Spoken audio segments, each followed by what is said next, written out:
Зарина Мажиргова 12 лет назад потеряла зрение в результате взрывной волны, но это не отняло у нее желание развиваться и стремиться к лучшему. 3 дня в неделю она посещает досуговый центр, где слабовидящие и незрячие занимаются рукоделием, спортом или просто беседуют. До сегодняшнего дня приходилось ездить в Назрань. Сейчас же она знакомится с новым филиалом в родном городе.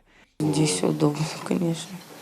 Я именно в Слепцовске, вот мне здесь удобно ездить.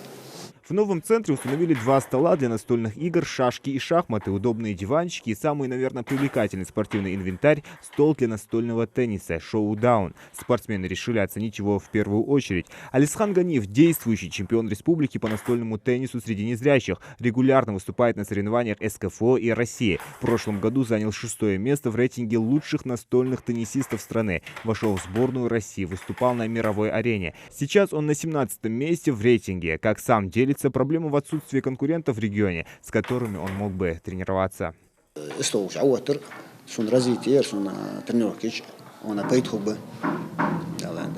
Открытие центра не пропустил министр спорта Али Дашхаклоев. Он решил лично поздравить посетителей с новым досуговым центром. А понаблюдав за яркой игрой соперников, «Шоу-даун» решил тоже попробовать испытать свои силы с чемпионом. Первый раунд министр уступил. Тогда же Алисхан Ганиев предложил ему сыграть уже без очков, которые полностью лишают игрока зрения. Но даже так чемпион оправдывает свое звание.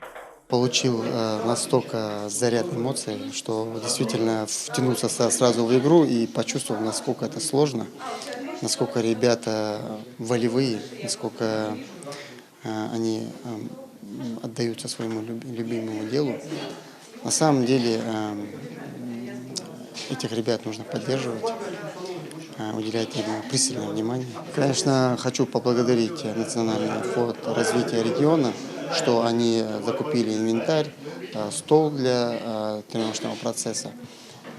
Мы со своей стороны, с Министерства спорта, трудоустроили, педагога, который будет заниматься этими спортсменами. И сегодня у нас тандем, мы тесно взаимодействуем и планируем развивать этот вид спорта у нас в республике.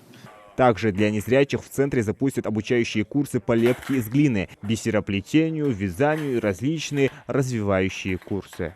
В основном здесь у нас будут заниматься с девушками, с женщинами, с детьми. Зрячие тоже могут приходить, помогать, если есть на то воля ихняя. Здесь важен инклюзивный аспект, но центр открыт для всех желающих. Это облегчит интеграцию и поможет остальным лучше понимать проблему, с которыми сталкивается незрячие. Зелимхан Калоев, Адам Гулоев, Магомед Дидигов, Новости 24.